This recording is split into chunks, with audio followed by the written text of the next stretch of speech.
And we're back with another Fridays with Fidelman. Hey everybody, I'm Cheryl Fidelman, life coach, trauma healer, and performance artist. And today is Friday, August 23rd, 2019. And we missed a week of Fridays with Fidelman because last week we launched our new Trauma Healing Summit, which was the Trust Yourself Again Summit, Heal Your Trauma and Be the Real You in Sex, Family, and Money. And that summit ended yesterday.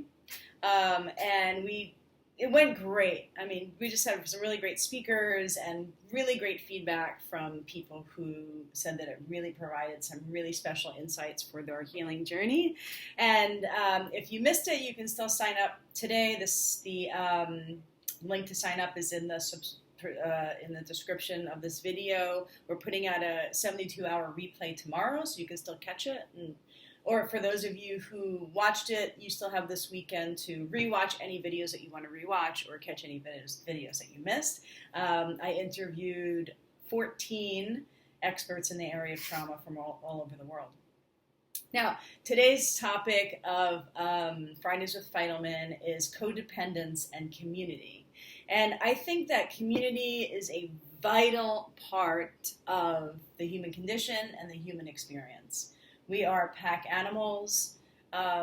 We thrive and need, ultimately, deeply, biologically, we need connection. And also our experience can be exponentially altered and expanded through close, intimate connections with friends and family. And for a lot of us, those of us who notice their own codependence, who identify as codependents, who are recovering codependents like myself, community can be very difficult to assimilate to. There's a lot of people who just avoid being in community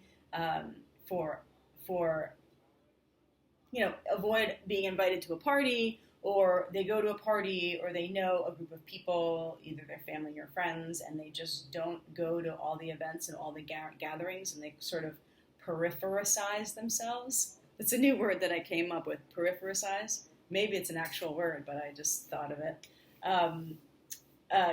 Like marginalize or put themselves on the periphery or assume that they are on the periphery. And there's just so many reasons why one would marginalize themselves or periphericize themselves.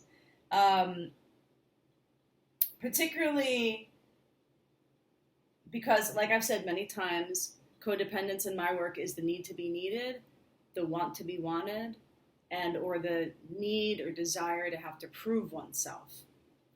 And codependence is a trauma response. It's the loudest, most apparent way in which we demonstrate our trauma, our unhealed trauma in relationship. So in community, we often have the same experience in community that we have in our family. The role that we play in our family, the role that we play with different members of our family, solidifies our identity. And so when we go into community, and there's people who trigger different parts of our trauma. Often people say, like, when I'm with people, I actually don't know who I am. I actually can't figure out who to be or how to be when I'm with people. And most of the time it's because there's so many different people triggering different parts of you.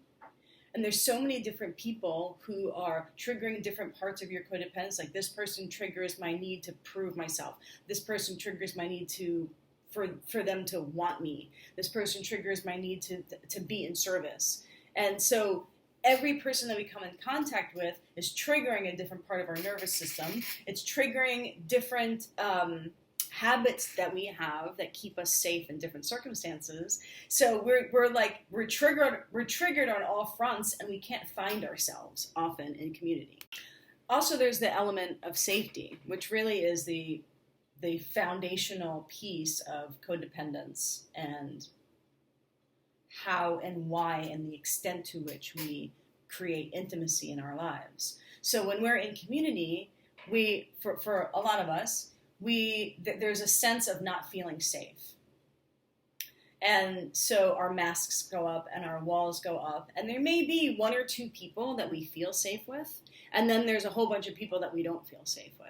And so we will avoid, disconnect, disassociate, make ourselves unavailable to the people that we don't necessarily feel safe with, and then really connect with the people that we feel safe with, or we actually feel like our nervous system can relax around. We don't actually have to work in the way of being or relating. It's not a job with the people that we feel safe with. And for a lot of us, that's a mirror image of our family and our family, or the people who raised us, or the context in which we were raised.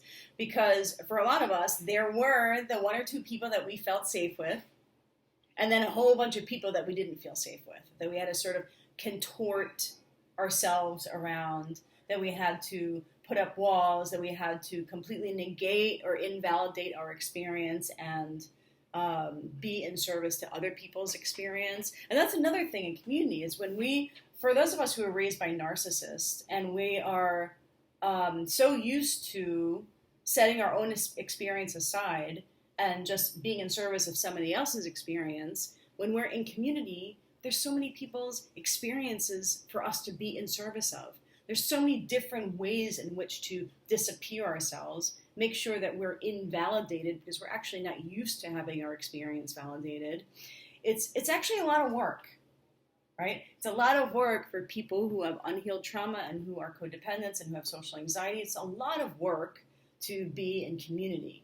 And it's not even, a lot of times we're not even conscious of how hard it is that we have to work, which is oftentimes why it shows up as anxiety. Because it is happening on an unconscious level.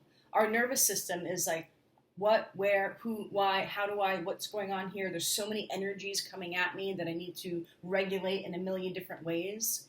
And this is work that our somatic system is doing to keep us safe, most of the time in a place where safety really doesn't have to be a question. It doesn't have to be something that we're searching for or looking for. It's already there, but we don't notice it. We may notice it in one or two people in the group. It's like being in community puts our trauma on surround sound. It expands it, it grows it, brings it to the forefront, because it's like our military, right? We set, all of a sudden our soldiers are out, figuring out, where the manholes are and where I can duck and hide and where I can come out and where I need my, protection. And intrinsically, our ultimate desire is to want to and be able to surrender into community, to be held by community, to be held and supported and encouraged by community. But for those of us who didn't have a family that we can relax into and surrender into, our nervous system doesn't know that. And it particularly forgets it when we're with a group of people, and when it comes to consistent and extended participation with a community of people. If we didn't have a safe net to fall back on with the community that we were consistently participating with when we were children, then consistent participation in the community is like kryptonite for some of us. I mean, I know it was for me for a really long time. And a really important piece of codependence, which is the ultimate meaning of it, is my experience depends on your experience. So how I'm going to be now, the extent to which I'm happy and available, is the extent to which you're happy and available. So I'm going to notice your availability first, and then I'm going to meet you there. And so when we're in community, there's so many different personalities and safety nets that we're testing. I'm a little safe here, I'll come halfway there, I'll come a quarter of a way here, I'll come a baby step here, I'll stick my toe in with this person. And so it creates an ongoing dysregulation and just a consistent search for surrender and relaxation that's actually probably not going to come to us. And that is how our nervous system was set up for a lot of us when we were kids, consistently longing and looking for the place, the spot, the moment, the person that we can surrender to and relax with. And that moment actually never came. So it's being so used to the longing and never actually having the experience of that longing being satisfied. And that is magnified for a lot of us in community. And when it comes to the phenomenon of trauma healing, which we talked about all week in the trauma healing summit that I just did, talk a lot about it in my trauma healing work. When it comes to trauma healing, each level of trauma that we heal, we remove a mask. Because each piece of our traumatic reaction is a mask for us. And so as we heal our trauma, relax our nervous system, and we tune it back to where it was before it became adjusted to unsafety and marginalization, then we can return back to this maskless state that we were born with, right? Like if you've ever held a newborn baby and they look at you with wonder, and they're not hiding how they're looking at you. They're not trying to contort themselves to look at you in a particular way. They're completely maskless, they're completely available, and they're completely curious of your face and what's going on and what they're seeing, and they're not afraid to be in search of you. They're not afraid to be in research of you or in curiosity of you. And even as children grow and they start talking, and they're always asking why, how, why, and they have no filter or fear to ask you and ask for your support and wonder about you and wonder what's going on. And that pure wonder and curiosity gets slowly muted as we are filled and shocked with different levels of trauma over time. And so as we heal our trauma, we then can go into community completely maskless with our how, why, oh, that's interesting, tell me more, where did that come from, oh, I like your hair, that's interesting, that freckle on your face. We can start to be in community like we were in the playground. And really what it is the attention. We have our self-consciousness, we have our camera turned away from ourselves and onto other people. Because when we are consistently assessing our safety, consistently assessing which part of my identity works with each different person, we're trying to figure out who to be and how to be with each person, and that gets overwhelming and we lose ourselves. And when we are, when the camera is off of us and it's on other people, there's so much more deeper connection and wonder, and we're not wondering, oh, how's my hair, how do I smell, or that person just looked at me a certain way, and because they looked at me that way, then I'm sort of ashamed and guilty, and maybe I impacted them in a way that they didn't like, and then so everything goes back to the self when we are stuck in trauma response and community, and when we are when our codependence is sort of on high. It's hard for us to just be with somebody else because we're too busy being with ourselves, handling all of the interpretations, all of the discomfort that we have in our body, all of the projections that we have going on. We're projecting onto their world, so we make sure we know what's going on in their world. Whether or not we're right or wrong, I don't think we consider that when we're projecting. We're projecting what's going on in their world so we can figure it out and keep ourselves safe and play the particular role that keeps us safe inside of what we think that they're thinking. And so it's I say this a lot because I poetically like the phrase, but also I think it is a good reflection of what I'm saying, which is like it's like a hall of mirrors. Codependence is like sometimes like a hall of mirrors, of echoes, of like projecting and then interpreting the projection, and then the camera's on us and it's on them, and then it's on us and then it's on them, and it's just like sort of exponential the masks and the discomfort and the ways in which we contort our personal atmosphere. And when I say by personal atmosphere, it's the way that we are occurring to people, the energy around us. Like if you see anybody walk in a room, you immediately have a sense of them, right? Because their personal atmosphere, the energy with which they carry around them, you sense it and you feel it, and that's the way in which the way in which you're interpreting how they're occurring will oftentimes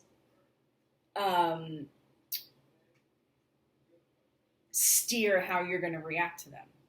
So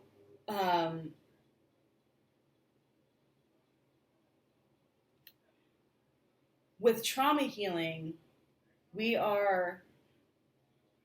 goal is, well, my goal in my trauma healing, and I think this is potentially the umbrella goal for all trauma healing, and we hear it very often, which is,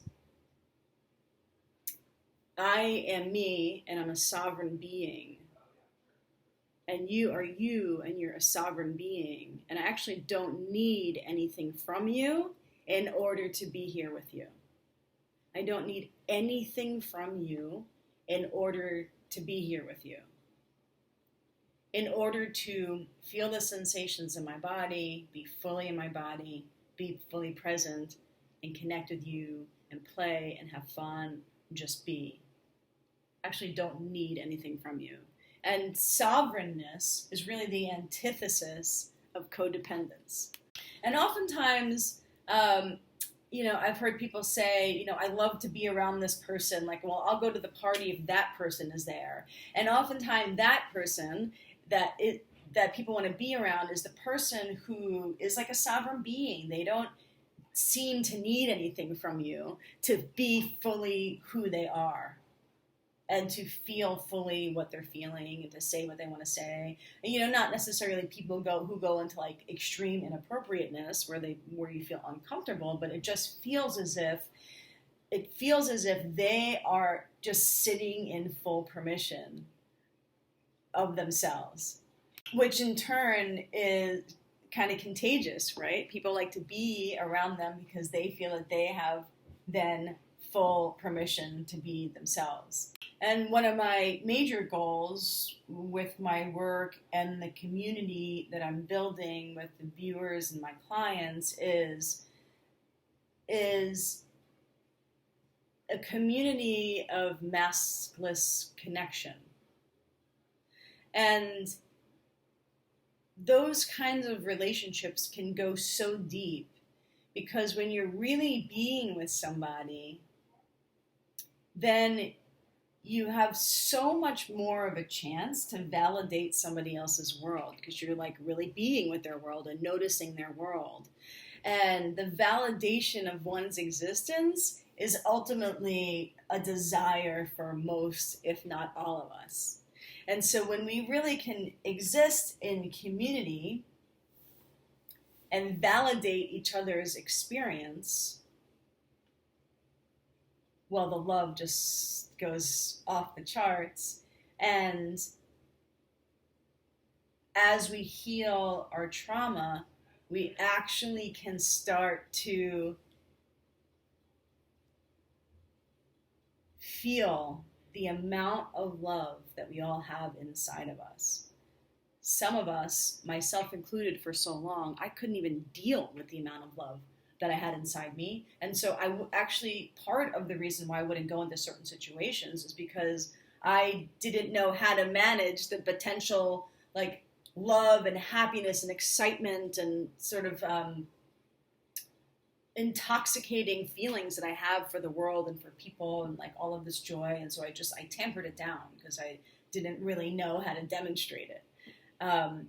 But in maskless connection, understanding somebody else's world, one of the reasons why the presence of love is so welcome is because when you're validating somebody else's world, that in and of itself is a love offering. And then people get known in community for who they are as individuals and who they are for what their essence, what their natural beingness brings to the quilt and thread of the community. And ultimately, that is the most important piece of being human and humanity itself, is all of us being able to work on a team. And that's what we're struggling with in many areas of society and culture and politics and all of that stuff. But I'm not a political speaker or mouthpiece at all. But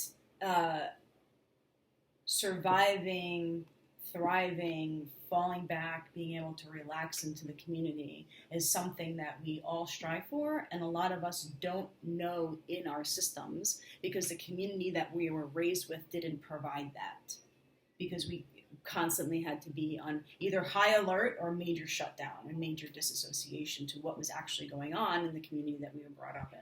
And our system doesn't yet know what is possible when human beings are in a community, a harmonious community. It's like our systems just don't know that.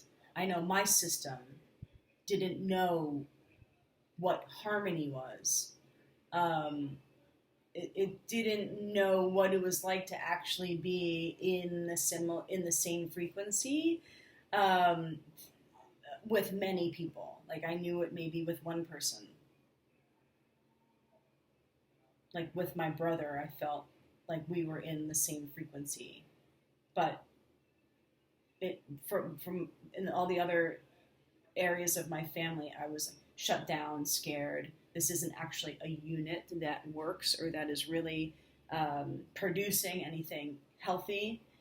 And of course, as I've shared with my experience with being bullied, I always had this filter that for so long I was like so unconscious to, just sort of ran the show. I had this filter that everybody else has figured something out about life, or everybody else has a better worthiness than I do. It even went, this is extreme, it even went as far as I thought everybody else had it so much more figured out that I was actually the only one that death was going to overtake. Like, that's how much I thought I was different. I was not, I guess worthy is the way to put it, but I just wasn't, I was just like a different kind of defected human than everybody else, no matter who it was. And that's another thing that will shut people out of community, thinking that, well, this isn't just one person, it's an entire community of people that are proving the belief that I have, that I am defective or different. But as we learn, we heal our trauma, and we diminish our codependence, raise our level of sovereignty, we start to realize that everyone has the exact, almost different levels of the exact same filters. And that's what connects us. So I hope I'm, with this video and videos from the past, I hope I'm hitting home all of my favorite C's, which is trauma healing, then converts into diminishing codependence, which converts into curiosity, which converts into connection, which converts into community. And Cheryl also starts with C, but that's another reason why that's my favorite letter. All right, everybody. I hope you got something out of this video. Happy Friday. Have an awesome weekend. You can still register for the summit, the Trauma Healing Summit, if you want to see the replay this weekend. My heart goes out to you all. Happy healing. Bye-bye. All right, thought tag. Oftentimes I end the recording and then I think of something while I'm doing the next thing. In any case, I want to point out that community is potentially everywhere. Community is at work, community is at the gym, community is on the street, community is at your coffee shop that you go to or the diner that you go to. Community is potentially anywhere. So we can practice connection potentially anywhere. We can practice noticing where we're shut down anywhere that we are, where there is one or more people. Well, 2 or more people. Practice noticing, where am I shut down? What is this community validating about my beliefs about myself? Am I getting into this community and automatically I'm thinking being here is actually validating that I'm not worthy or that I'm different or that I can't open up or that I have to be quiet or that I have to do a job that is productive but that nobody really notices it and I go under the radar? What roles are you automatically falling into when you're in community? Or like when you go to the gym, are you looking at people? Are you looking around? Or are you just like shutting down, putting space around you? It's any place where there's a bunch of people is an opportunity to look at how you are shaping your experience in reaction to just other people being there. All right. You're awesome. Bye.